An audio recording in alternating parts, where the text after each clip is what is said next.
అందరికీ నమస్కారం. సంస్కృతి సంపద యూట్యూబ్ ఛానల్ తరపున అందరికీ స్వాగతం. శ్రీ లలితా సహస్రనామావళి సామాజిక దృక్పథం అనే శీర్షికలో శ్రీ బాలమురళి గారు ధారావాహిక ప్రసంగం చేస్తున్నారు. శ్రీ బాలమురళి గారికి స్వాగతం. సంస్కృతి సంపద ఛానల్ వీక్షకులందరికీ స్వాగతం. శ్రీ లలితా సహస్రనామం సామాజిక దృక్పథం అనేటువంటి ఈ కార్యక్రమంలో యథాపూర్వం మనం శ్రీమాత యొక్క నామ వైభవాన్ని ప్రస్తుత ప్రపంచానికి, మన సమాజానికి, మన కుటుంబానికి, మన జీవన విధానానికి ఏ విధంగా అనువర్తించుకోవాలి అనేటువంటి లక్ష్యంతో చేస్తున్నటువంటి ఈ ప్రయత్నంలో మీకు అందరికీ సాధారణంగా ఆహ్వానం పలుకుతూ యథాపూర్వం కొనసాగిద్దాం. మనం ఏం చెప్పుకున్నాం? విద్యా వ్యక్తావ్యక్త స్వరూపిణి అని చెప్పుకున్నాం. మూల ప్రకృతి వ్యక్తావ్యక్త మూల ప్రకృతి, ప్రకృతులన్నిటికీ అన్ని రకాల అష్టవిధ ప్రకృతులు మూలమైనటువంటి ప్రకృతి ఏదైతే ఉన్నదో ఆ ప్రకృతి అమ్మవారు. అటువంటి అమ్మవారు ఎలా ఉంటుంది? అవ్యక్తంగా ఉంటుంది. అంటే కారణలోకానికి సంబంధించినటువంటిది. కార్యలోకము అంటే మనకు కనిపిస్తున్నటువంటి లోకం, విశ్వము. మనకు కనిపించినటువంటి సూక్ష్మ లోకాన్ని కారణలోకం అంటాం. కాబట్టి వ్యక్త అవ్యక్త స్వరూపిణి. మనకి వ్యక్తమవుతూ కనిపిస్తున్నటువంటి వాటిలో ఉన్నటువంటి రూపం అమ్మవారిదే. మన కంటికి కనిపించినటువంటి కారణలోకంలో ఉన్నటువంటి శక్తి రూపంలోని కూడా ఉన్నది అమ్మవారే అని వ్యక్తావ్యక్త స్వరూపిణి అని మనం చెప్పుకుంటాం. ఇక్కడ విశేషం ఏంటంటే మరొకటి, వ్యక్తం సర్వం ఉమారూపం అవ్యక్తంతు మహేశ్వర అని చెప్తారు కథలు. వ్యక్తం సర్వం ఉమారూపం. మన కంటికి కనిపిస్తున్నటువంటి ఈ భౌతిక ప్రకృతి అంతా కూడా, ఈ పదార్థం అంతా కూడా వివిధ రకాలైనటువంటి రూపాలు, వివిధ జీవాలు, వివిధ వ్యక్తులు, వివిధ గోళాలు, బ్రహ్మాండ భాండాలన్నీ కూడా ఉమారూపం, అమ్మవారి యొక్క రూపం. అవ్యక్తంతు మహేశ్వర. ఏది మనకి కనిపించకుండా నేపథ్యంలో ఉండి వీటన్నిటినీ నడిపిస్తోందో ఆ నేపథ్యంలో ఉన్నటువంటి శక్తి పరమేశ్వర తత్వం. అందుకే అమ్మవారిని వ్యక్తావ్యక్త స్వరూపిణి అంటారు. ఆవిడ వ్యక్త రూపంలోనే ఉంటుంది, అటు అవ్యక్త రూపంలోనే కూడా ఉంటుంది.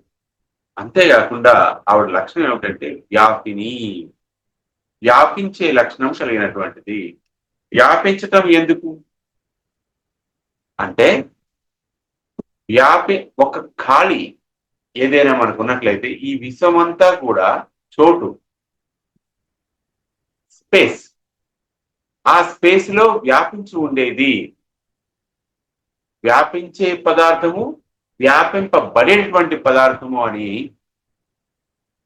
ఈ మూల ద్రవ్యానికి రెండు రకాలు అన్నమాట. దాన్నే మనం వాల్యూమ్ అంటాం. ఈ మొత్తం స్పేస్ లో, విశ్వంలో ఏ తత్వం అయితే నిండి ఉన్నదో ఆ తత్వాన్ని వ్యాపిని తత్వము అంటారు అన్నమాట.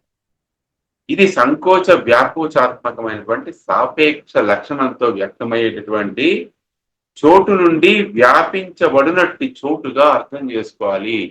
ఈ చోటు నుంచి వ్యాపించేటువంటి తత్వం దహరాకాశమైన బహిరాకాశమైన మనకు కనిపిస్తున్నటువంటి ఆకాశం అంతా కూడా నిండి ఉన్నటువంటి, ఆకాశం అంతా స్పేసే కదా, ఖాళీ. మన శరీరంలో ఉన్నటువంటి ఖాళీని దహరాకాశము అంటారు.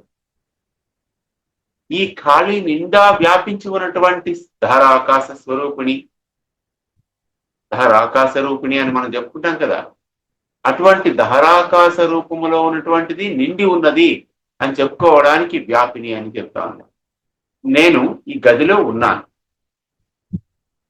ఈ గదంతా నేనే ఉన్నాను అని నేను అనలేదు కదా. గది లోపల నేను ఉన్నాను అంటే ఈ మొత్తం చోటులో, గది ఉన్నటువంటి ఖాళీలో నేను ఒక భాగం మాత్రం ఆక్రమించి ఉన్నాను. ఈ గదంతా నేనే ఉన్నాను అంటే గది నేనే ఉన్నాను అని చెప్తాను. ఈ చోటంతా నేనే ఉన్నాను అని చెప్తాను. అప్పుడు ఏమవ్వాలి? నా తాలూకా ఆకారం మొత్తం ఈ గోడలన్నీ కవర్ అయిపోయి ఉండాలి. ఇక్కడ ఏ ఒక్క చిన్న చిన్న మెత్తు భాగం కూడా ఖాళీ లేకుండా నేను నిండి ఉండాలి. అలా నిండికి ఉండినప్పుడు ఈ మొత్తం గది అంతా కూడా నేనే ఉన్నాను అని చెప్పొచ్చు. అమ్మవారు గది లోపల ఉన్నది, గది అంతా నిండి ఉన్నది. అంటే వివిధ ఆకారాలలో ఈ విశ్వములో తాను ఉన్నది, ఆకారము లేకుండా విశ్వమంతా తానై నిండి ఉన్నదన్నమాట. ఈ విషయాన్ని కొంచెం గంభీరంగా ఆలోచించాలి, కొంచెం జాగ్రత్తగా అర్థం చేసుకోవాలి. అంటే విశ్వమంతా కించిత్తు కూడా ఖాళీ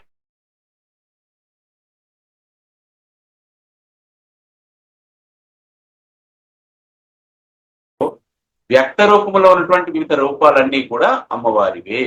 అంటే తాను విశ్వమంతా ఉండి విశ్వములో కూడా తానే ఉండి నడిపిస్తున్నటువంటి తల్లి అన్నమాట.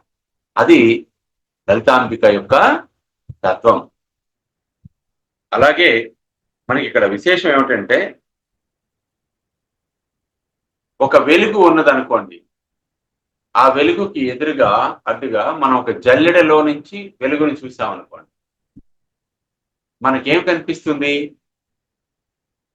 జల్లెడలో కన్నాలలో నుంచి వెలుగు వస్తున్నది అనిపిస్తుంది. అంటే వెలుగు కన్నాలు పడి మనకి కనిపిస్తున్నది అనిపిస్తుంది. కానీ వెలుగును అడ్డుతోంది ఏది? జల్లెడ. జల్లెడ లేకపోతే ఏమున్నది? మొత్తం వెలుగే ఉన్నది. అలా మనం ఈ బ్రహ్మాండ భాండాల్లో వెలుగుతున్నటువంటి జ్యోతిష్యులను అర్థం చేసుకోవాలి. కనిపిస్తున్నటువంటి వెలుగు అసలైన వెలుగు తాలూకా కొంత భాగం అన్నమాట. జల్లెడలో నుంచి చూస్తే సూర్యుని యొక్క కాంతి కిరణాలు మనకి ఎలాగైతే చిన్న చిన్న ముక్కల్లా కన్నాల్లోంచి కనిపిస్తాయో, అలా మనకి విశ్వం కనిపిస్తోంది. విశ్వంలో మొత్తం అంతా ఆక్యుపై చేసి ఆక్రమించి ఉన్నటువంటి వెలుగు ఉన్నది. ఆ వెలుగే పరతత్వం. అదే అమ్మవారు. మనకి కనిపించటం ఆ విధమైనటువంటి భ్రాంతిలో మన్ని ముంచుతోందన్నమాట. విద్యా స్వరూపిణి కాబట్టి ఇక్కడ విద్య అవిద్య రెండు స్వరూపాలు అమ్మవారివి. విద్య అంటే జ్ఞానము, అవిద్య అంటే అజ్ఞానము అని మామూలుగా మనం స్థూలంగా చెప్పుకుంటాం. కానీ అమ్మవారు జ్ఞాన స్వరూపిణి కాబట్టి విద్యా స్వరూపిణి అని మనం చెప్పుకుంటాం. అంటే వ్యాపనశీల లక్షణం కలిగిన అమ్మవారు వివిధ ఆకారాల్లో పంచభూతాత్మకమైనటువంటి ఈ విశ్వంలో మనకు కనిపిస్తూ ఉంటారు. అనేక ఆకారాలు, రూపాలు, నామాలు ఇవన్నీ కూడా అమ్మవారి తాలూకా అసలు తత్వానికి సంబంధించినవి కాదు. అమ్మవారి యొక్క అసలు తత్వం అవ్యక్తంగా ఉంటుంది. అదే మనకి ఈ నామంలో కూడా మనం చెప్పుకోవచ్చు. కాబట్టి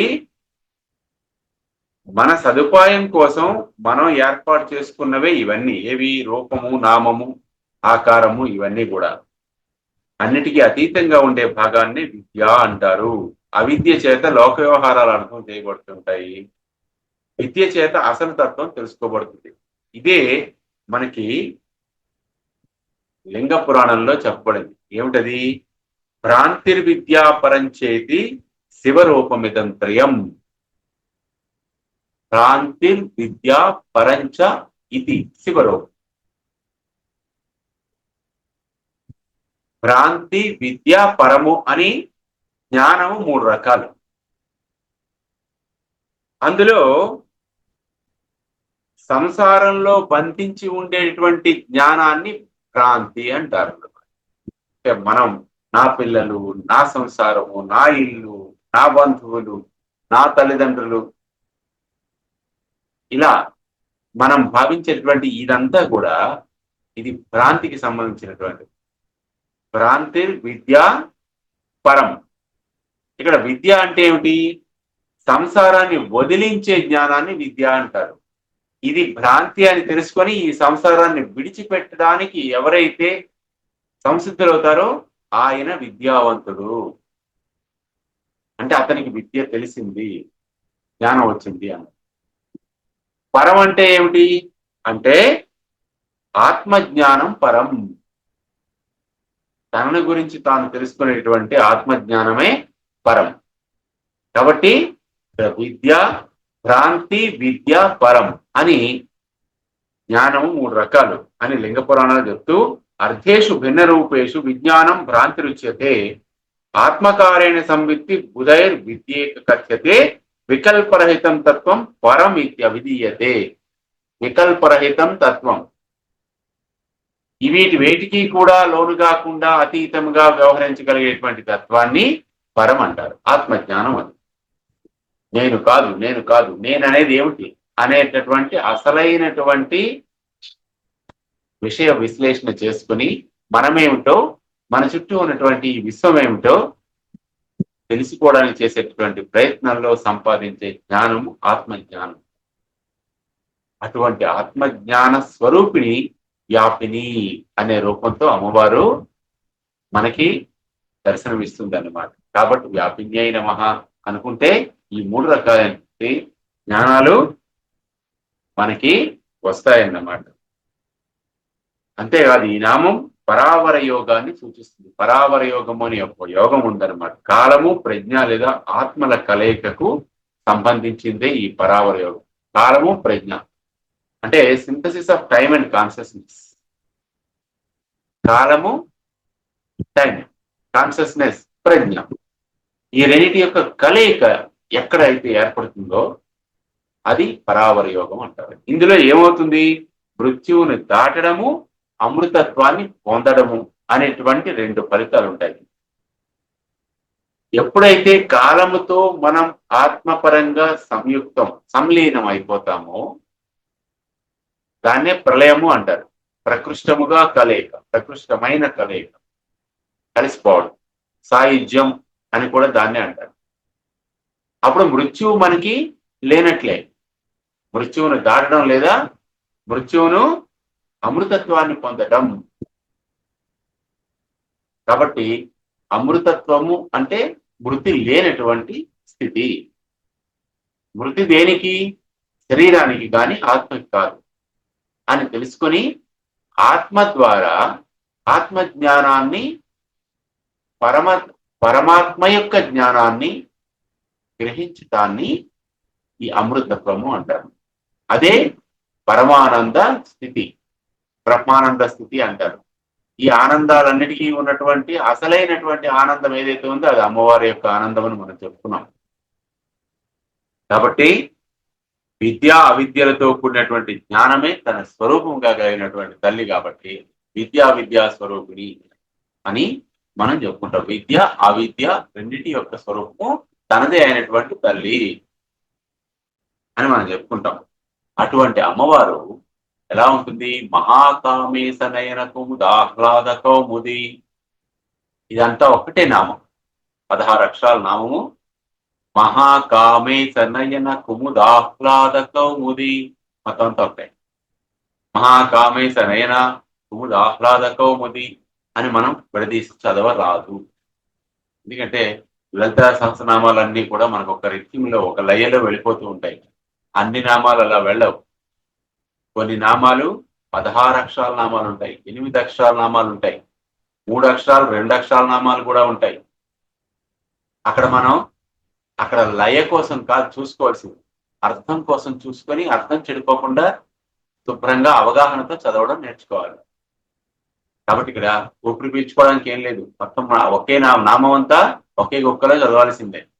మహాకామేశ నయన కుముదాహ్లాద కౌముది. మహాకామేశుని యొక్క నయన కుముదములకు ఆహ్లాదమును కలిగించే కౌముది. అంటే కౌముది అంటే వెన్నెల, కుముదము అంటే కలువలు. చంద్రోదయం వలన కలువలు వికసిస్తాయి, సూర్యోదయం వలన పద్మములు వికసిస్తాయి. ఇది మనకు తెలుసు కదా. కాబట్టి పద్మమిత్ర బాంధవుడు అని సూర్యుని అంటారు, కలువ బాంధవుడు అని చంద్రుని అంటారు. ఇక్కడ మహాకామేశ్వరుడు ఎప్పుడు, నా ఈశ్వరుడు ఎప్పుడు పార్వతీదేవితో ఉన్నా సరే ఆయన్ని కామేశ్వరుడనే మనం సంకీర్తిస్తాం. అంటే భార్యాభర్తలు ఇరువురు కలిసి ఉండేటటువంటి స్థితి మహాకామేశ్వరి సంయుత మహాకామేశ్వరుడు అదన్నమాట. ఎందుకంటే శివ ప్రజ్ఞ శక్తి ప్రజ్ఞతో కలిసి ఉన్నప్పుడే సృష్టి జరుగుతుంది. కాబట్టి అది ఆది దంపతుల యొక్క ప్రకృష్టమైనటువంటి కలయిక. కాబట్టి ఆ కలయికలో ఉన్నటువంటి శివాశివులను మనం ఏమనాలి? మహాకామేశ్వరుడు, మహాకామేశ్వరి అని మనం పిలవాలి. అంటే సందర్భోచితమైనటువంటి వారి వారి యొక్క లక్షణాలను తెలియజేసేటువంటి పదాలు అన్నమాట. అంటే కర్తవ్యాలు నిర్వహించేటువంటి నిర్వహణ, కార్యక్రమ నిర్వహణ నిర్వహించే ఎటువంటి పనులు వాళ్ళు నిర్వహిస్తారన్నది ఆ నామాల ద్వారా మనకు తెలుసు. అటువంటి మహాకామేశ్వరుని యొక్క కళ్ళకి అమ్మవారు ఎలా కనిపిస్తుందా? కళ్ళు అనే కలువలు వికసించి విప్పారడానికి సహాయం చేసేటువంటి వెన్నెల అమ్మవారు అన్నమాట. ఎంత చక్కని ఆలోచన ఇదన్నమాట కావ్య లక్షణం అంటే. వర్ణన అంటే అది లోకాతీత వర్ణన నిపుణ కవి తస్య కర్మ కావ్యం.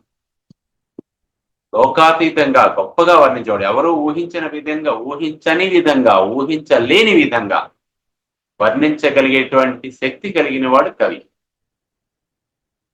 అటువంటి వర్ణననే కావ్యము అంటాం. వాక్యం రసాత్మకం కావ్యం అని మరొక నిర్వచనం మనకు చెప్తారు. అంటే రసస్ఫురణ కలిగించేది, రసస్ఫూర్తి కలిగించేటువంటి వాక్యం ఏదైనా సరే అది కావ్యం కిందే పరిగణించాలి అని పూర్వం పెద్దలు చెప్పారు. అందువలన ఇక్కడ వసిన్యాది వాగ్దేవతలు వాళ్ళని మించి ఇంకా కావ్య రచన ఎవరు చేయగలరు? వాళ్ళని మించినటువంటి వర్ణన ఎవరు చేయగలరు? అందుకే వాళ్ళు ఏం చెప్తున్నారంటే మహాకామేశ్వరుని యొక్క కలువల వంటి కన్నులకు వికసనాన్ని, ఆనందాన్ని కలిగించేటువంటి వెన్నెల అమ్మవారు. మహాకామేశనైన కుముద ఆహ్లాద కౌముది అని మనం చెప్పుకోవాలన్నమాట. అలా చెప్పుకుంటాం. ఇక్కడ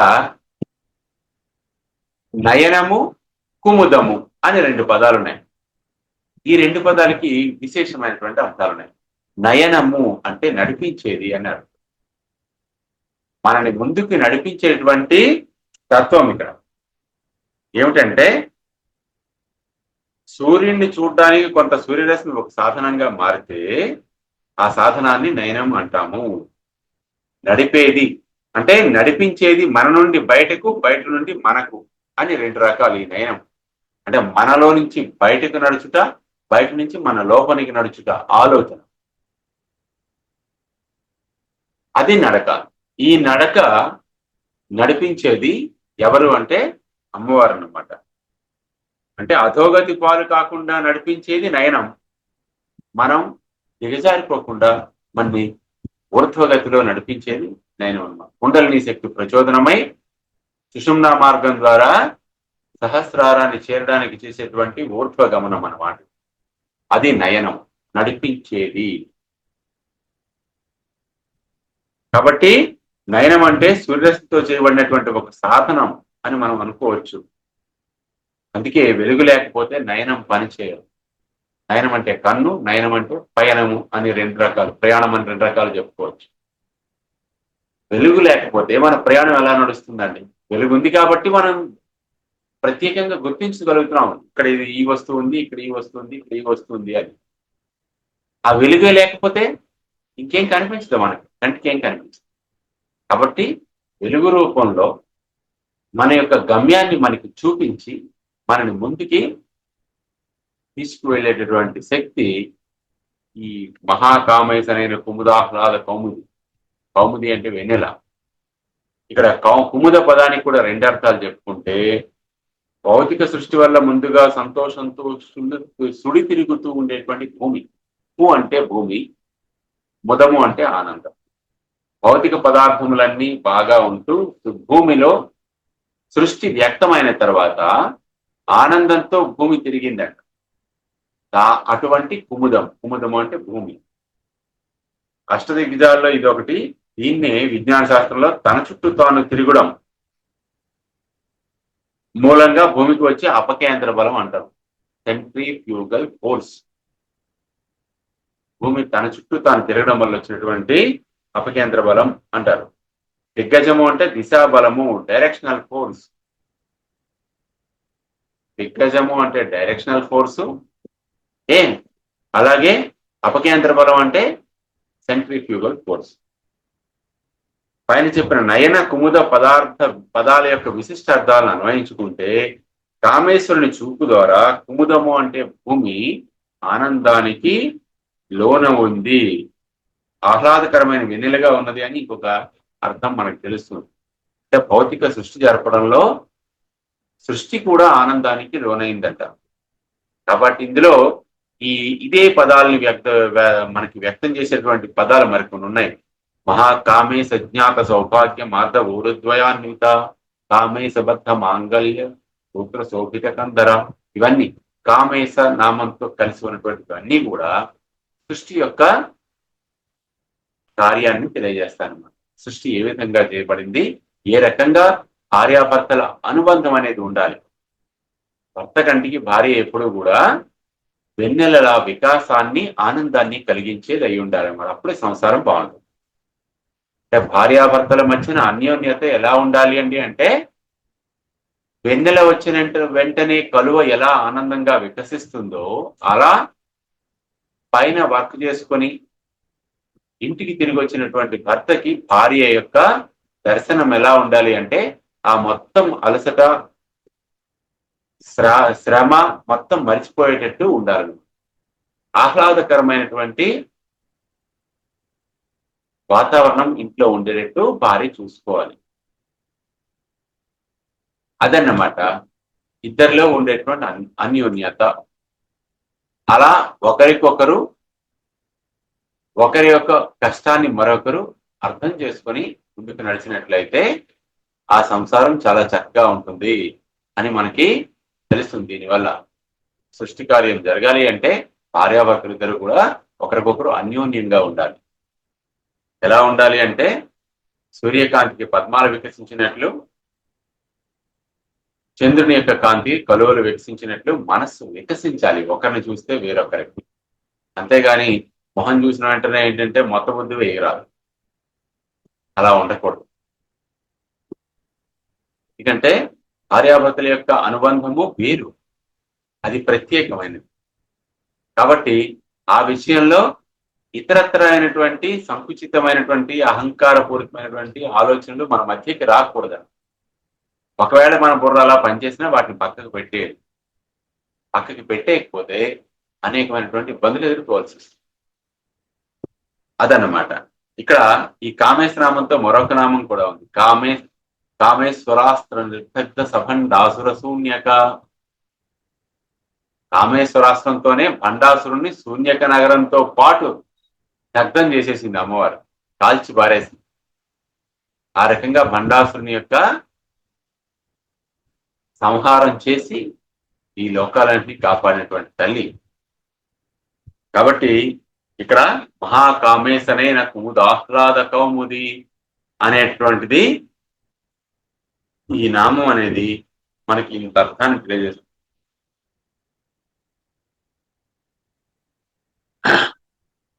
కామేశుడు అనేటువంటి జిజ్ఞాసు సంతోషాన్ని కలిగజేసే జ్ఞానస్రవంతి అని కూడా చెప్తారు. కామేశ్వరుడు అనేవాడు జిజ్ఞాసు. ఎవరు? మనమే. ఇది తెలుసుకోవాలి, అది తెలుసుకోవాలి, అలా చేయాలి, ఇలా చేయాలి, ఆ జ్ఞానం లేదు, ఈ జ్ఞానం లేదు, అంటే ఈ నేర్చుకోవాలి, తెలుసుకోవాలి అనే తపన మనకి ఉన్నప్పుడు మనమే కామేశ్వరుడు. అలాంటి మనలో ఉన్నటువంటి తపనని తీర్చి మనకి జ్ఞానాన్ని అందించి సంతృప్తి పరిచేటువంటిది అమ్మవారు అని కూడా ఈ నామానికి అర్థం అన్నమాట. అంటే జ్ఞాన ఆర్జన అనే విషయంలో తత్పరులై తదేక ధ్యానంతో కృషి చేసేటువంటి వాడికి ఆ జ్ఞానాన్ని అందించేటువంటి తల్లి. అదనమాట అమ్మవారి యొక్క లక్షణం. అర్థహార్థతమోభీద భానుమద్భాను సంతతి. ఎలా ఇస్తుంది జ్ఞానం? అది కదా మనం తెలుసుకోవాలి. జ్ఞానం ఆర్జించేటటువంటి వారికి జ్ఞానం రూపంలో జ్ఞానం ఇస్తుంది. కానీ ఆర్థమైనటువంటి భక్తితో పూర్తిగా తడిసినటువంటి వారికి తమోభేద భానుమత్ భానుసంతతి. తమస్సు అంటే చీకటి, అజ్ఞానం, అజ్ఞానాన్ని భేదించేటువంటి భానుమత్ సూర్యుడు భాను సంతతి అంటే సూర్య కిరణముల్లా, సూర్యునిలా సూర్య కిరణముల్లా చీకటిని ఎలా పారదోలుతాయో అలా మన అజ్ఞానాన్ని సూర్య కిరణాల వెలుగుతో, సూర్యుని లాంటి కాంతితో అమ్మవారు తొలగిస్తుందన్నమాట. భానుమత్ భాను సంతతి భక్తహార్ద తమోభేద భానుమత్ భాను సంతతి, ఇది కూడా 16 అక్షరాల నామమే. మధ్యలో ఎక్కడ విరవకూడదు నామాన్ని, గుక్క తిప్పుకోకుండా ఒకేసారి పలకాలి. భక్తుల యొక్క హృదయగతమైనటువంటి అంధకార అజ్ఞానాన్ని భేదించినటువంటి కాంతితో కూడిన సూర్యకిరణ పుంజమే అమ్మవారు.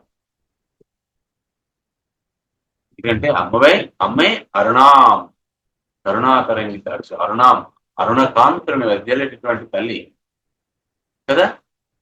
నిజారుణ ప్రభాపూరం అచ్చత్ బ్రహ్మాండ మండల, ఇది కూడా మనం జ్ఞాపకం చేసుకోవాలి. ఇలా ప్రతి ఒక్క నామానికి మనం ముందు చెప్పుకున్నటువంటి నామాల్ని మనం జ్ఞాపకం చేసుకుంటూ ముందుకెళ్ళాలి.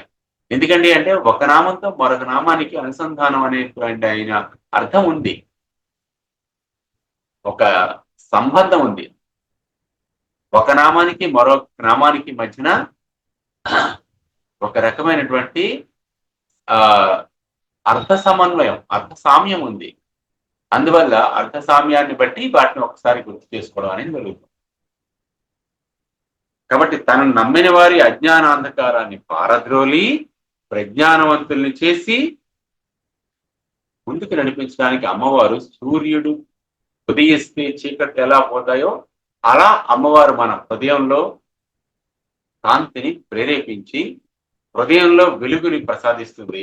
ఆ హృదయంలో లోపల, మన శరీరం లోపల వెలుగు కానీ వెలిగింది అనుకోండి, శరీరం అంతా వికసిస్తుంది కదా. బల్బు లోపల ఉన్నటువంటి ఫిలమెంట్ వెలిగితే బల్బు అంతా వెలిగినట్టు ఎలా కనిపిస్తున్నారో అలా అమ్మవారు మన హృదయంలో ఉండి జ్ఞానం అనేటువంటి వెలుగుని మనకి ప్రసాదిస్తే మనం మొత్తం శరీరం అంతా కూడా జ్ఞానంతో ప్రకాశిస్తుంది అన్నమాట. అదే ఆశంకర్ల వారు చెప్తారు, అవిద్యానాం అంతస్థిమిర మిహిర ద్వీప నగరి, అంతస్థిమిర మిహిర ద్వీప నగరి. అంతస్థిమిరం మన మనస్సుల్లో, మన అంతరాల్లో, మన బుద్ధిలో ఉండేటువంటి అజ్ఞానం, తిమిరం చీకటి, అజ్ఞానం అనే చీకటి, అజ్ఞానాంధకారము. అందువల్ల అభేదం అన్నమాట, రూపకాలంగా. ఇక్కడ అటువంటి అజ్ఞానాన్ని తొలగించేటువంటి తల్లి ఎవరు అంటే ఆ శ్రీమాత అయినటువంటి లలితా పరాభట్టారిక అనమాట. కాబట్టి దీన్నే మనం ఏమంటామంటే అసలు ప్రేమను కలిగజేసే వస్తువును చూసి ప్రేమ అంటున్నాం కానీ అసలు ప్రేమని మనం అనట్లేదు. అసలు ప్రేమ వేరు, ప్రేమని పుట్టించేటువంటి వస్తువులు వేరు. భౌతిక వస్తు సంపద ప్రేమని పుట్టించటానికి దోహదం చేసేటువంటివి, ఇవి కారకములే, అవి ప్రేమ కాదు. అసలైన ప్రేమ ఏమిటి అంటే అది హృదయంలో నుంచి పుట్టాలి. స్వార్థరహితమైనది, త్యాగానికి వెనుకాడనటువంటిది ఏ భావన అయితే ఉన్నదో దానిని ప్రేమ అంటారు. ఆ ప్రేమకి నీ నా స్వపర భేదాలు, లింగ భేదాలు ఉండవు. అది విశ్వ మానవ ప్రేమ అంటారు. అటువంటి ప్రేమ స్వరూపిణి అమ్మవారు. అటువంటి ప్రేమతత్వం కలిగినది కాబట్టే అమ్మవారిని హార్ధ తమోభేద భానుమత్ భాను సంతతి అని మనం చెప్పుకుంటాం. మనలో ఉన్నటువంటి ఇటువంటి అజ్ఞాన భావాల్ని దూరం చేసేటువంటి సూర్యకాంతి లాంటి అమ్మవారు అన్నమాట. శ్రీమాత్రే నమః, శ్రీ గురుభ్యో నమః. శ్రీ లలితా సహస్రనామావళి సామాజిక దృక్పథం శీర్షికలో ధారావాహిక ప్రసంగం చేసిన శ్రీ బాలమురళి గారికి ధన్యవాదాలు. ధన్యవాదాలు మాస్టర్.